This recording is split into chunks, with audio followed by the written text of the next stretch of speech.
దేశాన్ని మారుస్తా అని చెప్పారు స్వామి వివేకానంద. నరాలు కుళ్ళి ఎముకలు విరిగిన యువకులారా చావండి, నెత్తురు మండే శక్తులు నిండే రగిలే గుండెల యువకులారా కదలండి, పదండి ముందుకు దోచుకుపోదాం పైకి స్ఫూర్తినిచ్చే మాట చెప్పింది మహాకవి శ్రీశ్రీ గారు. దేశ భవిష్యత్తు తరగతి గదుల్లో నిర్మాణం అవుతుంది. తరగతి గదుల్లోనే దేశ భవిష్యత్తు నిర్మించబడుతుందని చెప్పింది కొట్టాటి కమిషన్. ఎందుకంటే అది దేశం కానీ ప్రపంచం కానీ యువత పాత్ర అంత గణనీయం. అలాంటిది గత కొన్ని సంవత్సరాలుగా యువత రాజకీయ చైతన్యానికి దూరంగా, రాజకీయాలకు దూరంగా ఉన్న పరిస్థితి. కానీ ఈనాడు అదే యువత, జెన్జీ యువత, ఆల్ఫా యువత, అన్ని రకాల యువశక్తులు ఈ యొక్క దేశ భవిష్యత్తు గురించి ఆలోచన చేస్తూ ఉన్నాయి, సమాజం గురించి ఆలోచన చేస్తూ ఉన్నాయి. ఇది చాలా మంచి పరిణామం. ఈనాడు యువత పరిస్థితి ఎంత అద్భుతంగా ఉందంటే ఎమ్మెల్యేలైనా మంత్రులైనా ఎవరినైనా సరే ప్రశ్నిస్తూ ఉన్నాయి, నిలదీస్తూ ఉన్నాయి, ఉద్యమిస్తూ ఉన్నాయి.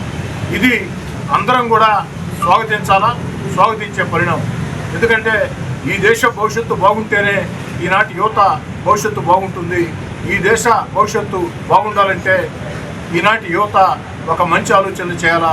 ఇది ఒక మంచి ఆలోచన అని చెప్పని నేను మనస్ఫూర్తిగా కూడా స్వాగతిస్తున్నాను.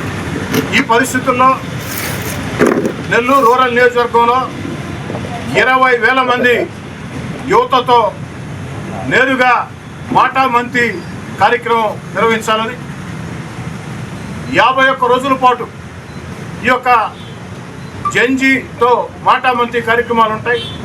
51 రోజుల పాటు 51 చోట్ల దాదాపు 20,000 మంది విద్యార్థులతో 51 రోజుల పాటు ఈ కార్యక్రమం నిర్వహించబడుతుంది. ఆ యొక్క మాటామంతి జెన్జీతో కార్యక్రమం ఉద్దేశం వారి యొక్క ఆకాంక్షలు, వారి యొక్క ఆలోచనలు, వారి యొక్క సూచనలు తెలుసుకోవటం, అదేవిధంగా వాళ్ళు ప్రశ్నిస్తే ఆ ప్రశ్నలకి సమాధానం చెప్పడం, అన్నిటికీ మించి సద్విమర్శలు సైతం స్వాగతించడం. వారు విమర్శిస్తే విమర్శలో నిజం ఉంటే మేము సరి చేసుకోవటం, ఆ విమర్శలో నిజం లేకుంటే ఎందుకు నిజం కాదో వారికి విడమర్చి వివరించి చెప్పటం. ఇది ఈ యొక్క జెన్జీతో మాటామంతి కార్యక్రమం. ఈ యొక్క జెన్జీ మాటామంతి కార్యక్రమాన్ని రేపు ఉదయం 10 గంటలకి ఈ జెన్జీ మాటామంతి కార్యక్రమాన్ని పార్థసారథి నగర్లోని జెనెక్స్ కళాశాలలో ప్రారంభించడం జరుగుతుంది. రేపటి నుంచి 51 రోజుల పాటు విడతల వారీగా 51 ఆత్మీయ భేటీలు ఈ యొక్క జెన్జీతో మాటామంతి కార్యక్రమం ఉంటుంది. 20,000 మంది విద్యార్థుల్ని కలుసుకునే ప్రయత్నం, వారి ఆకాంక్షలు తెలుసుకునే ప్రయత్నం. అదే కాకుండా ఓ స్థానిక శాసనసభ్యుడిగా నెల్లూరు రూరల్ నియోజకవర్గానికి నేనేం చేశాను, ఇంకా ఏం చేస్తే బాగుంటుంది, ఇంకా ఏం చేయాలనుకుంటున్నాను. అదేవిధంగా ఈ దేశ ప్రధానమంత్రి నరేంద్ర మోడీ గారు, ప్రపంచంలోనే శక్తివంతమైన నాయకుడు నరేంద్ర మోడీ గారు. అలాంటి నరేంద్ర మోడీ గారి నేతృత్వంలో ఎన్డీఏ కూటమి ఈ దేశ భవిష్యత్తు కోసం ఎలాంటి చర్యలు తీసుకుంటుంది, ఎలాంటి మంచి పనులు చేస్తుంది, రేపటి రోజున యువత భవిష్యత్తుకి బంగారు బాటలు వేసేదానికి, మన దేశం ప్రపంచంలోనే భవిష్యత్తులో విశ్వ గురువుగా అవతరించేదానికి నరేంద్ర మోడీ గారి ప్రభుత్వం ఏం చర్యలు తీసుకుంటుంది, ఇవన్నీ కూడా విద్యార్థులతో చర్చిస్తుంది. అంతేకాకుండా ఈ రాష్ట్ర ముఖ్యమంత్రిగా నారా చంద్రబాబు నాయుడు గారు, ఉప ముఖ్యమంత్రిగా పవన్ కళ్యాణ్ గారు, అదేవిధంగా యువనేత నారా లోకేష్ గారు, వీరందరూ ఈ రాష్ట్రం కోసం ఏం చేస్తున్నారు, ఈ రాష్ట్ర అభివృద్ధి కోసం ఎలాంటి కార్యక్రమాలు చేపడుతున్నారు, ఈ రాష్ట్రంలో ఉండే యువత భవిష్యత్తు బంగారు బాటలు వేసేదానికి, వారి భవిష్యత్తు బంగారంగా ఉండేదానికి ఎలాంటి చర్యలు తీసుకుంటూ ఉన్నారు, ఒక మంచి భవిష్యత్తు ఉండేదానికి అన్న ఆలోచన కూడా చర్చిస్తారు.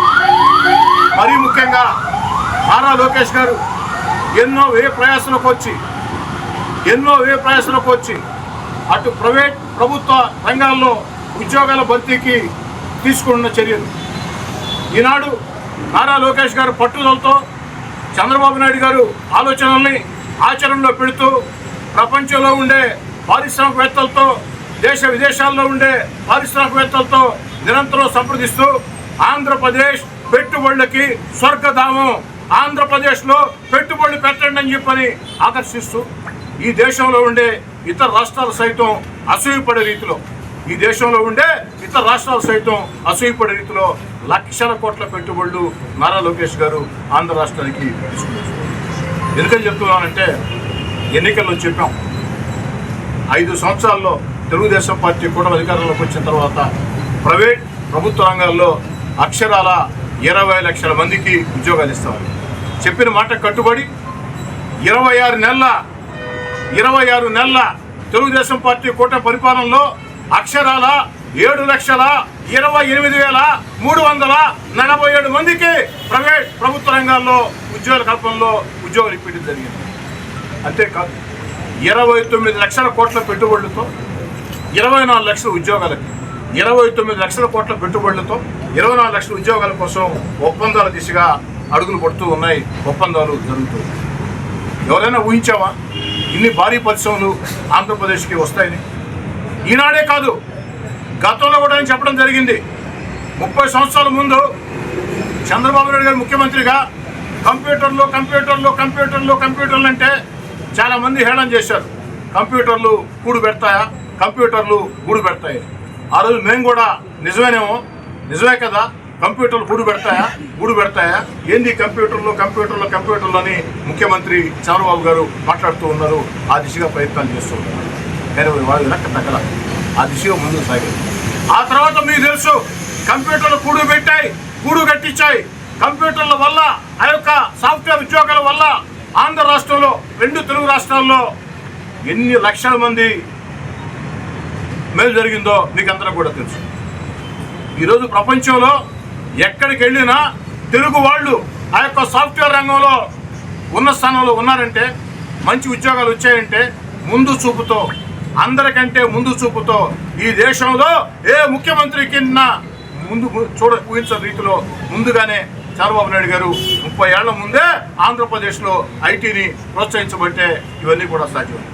మరి ఈనాడు ప్రపంచం అంతా క్వాంటమ్ వ్యాలీ అంటూ ఉంటే చంద్రబాబు నాయుడు గారు అందరికంటే ముందే మళ్ళీ కూడా అదేవిధంగా చరిత్ర పునరావృతం అయ్యే విధంగా అందరికంటే ముందే ఆంధ్ర రాష్ట్రంలో ఏదైతే క్వాంటమ్ వ్యాలీ కోసం ఏ విధంగా ప్రయత్నాలు చేసింది, ఏ విధంగా చేస్తున్నది అందరూ కూడా. మరి ఈనాటి యువత భవిష్యత్తు బంగారు బాటలు వేసేదానికి, యువత భవిష్యత్తు అద్భుతంగా ఉండేదానికి నారా చంద్రబాబు నాయుడు గారి నేతృత్వంలో జరుగుతున్నటువంటి ఈ కార్యక్రమాన్ని కూడా ఆ యొక్క విద్యార్థులతో చర్చకు పెడతాం. అంతిమంగా ఏదైతే ఆ విద్యార్థుల వద్ద ఓ ఎమ్మెల్యేగా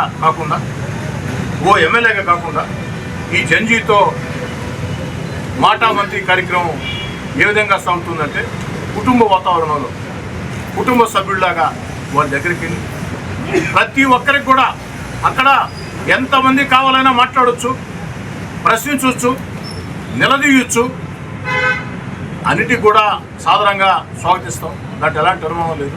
అంతేకాకుండా అక్కడ మాట్లాడలేకుండా ఉన్న వ్యక్తుల కోసం నా ఫోన్ నెంబర్ ఇవ్వడం జరుగుతుంది. ప్రతి ఒక్కరికి ఫోన్ నెంబరే కాకుండా ఐడి కూడా ఇవ్వడం జరుగుతుంది, ఆ మెయిల్ ఐడి కూడా ఇవ్వడం జరుగుతుంది.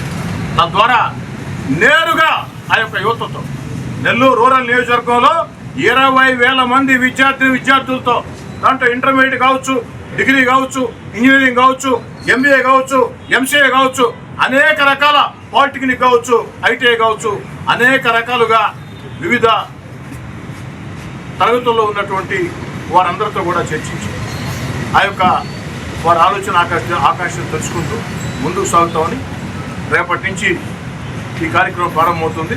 అక్షరాల 51 రోజుల పాటు 20,000 మందిని కలుసుకునే దిశగా 51 చోట్ల ఈ ఆత్మీయ భేటీలు ఉండే విధంగా, ఈ మాటామంతి జంజీతో ఉండే విధంగా ప్రణాళిక ఇప్పటికే మా రూరల్ ఎమ్మెల్యే కార్యాలయం మొత్తం కూడా సిద్ధం చేయడం జరిగింది.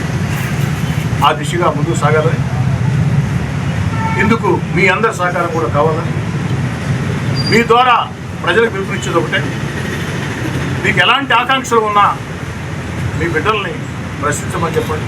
అడగమని చెప్పండి, సూచనలు ఇవ్వమని చెప్పండి, సలహాలు ఇవ్వమని చెప్పండి. అన్నిటికీ సిద్ధపడి మళ్ళీ చెప్తున్నా, ఓ ఎమ్మెల్యేగా కాదు, ఓ కుటుంబ సభ్యుడిగా ఆ జంజీ యువతతో మాటా మంత్రి కార్యక్రమంలో కోటమిరెడ్డి శ్రీధర్రెడ్డి ఆ యొక్క జంజీ యువత కుటుంబ సభ్యుడిగా చక్కటి ఆత్మీయబంధంతో ముందుకు సాగుతుందని తెలియజేస్తుంది. ఈ వీడియో కనుక మీకు నచ్చినట్లయితే లైక్ చేసి షేర్ చేయండి. మరిన్ని లేటెస్ట్ అప్డేట్స్ కోసం మా ఛానల్ ని సబ్స్క్రైబ్ చేయండి.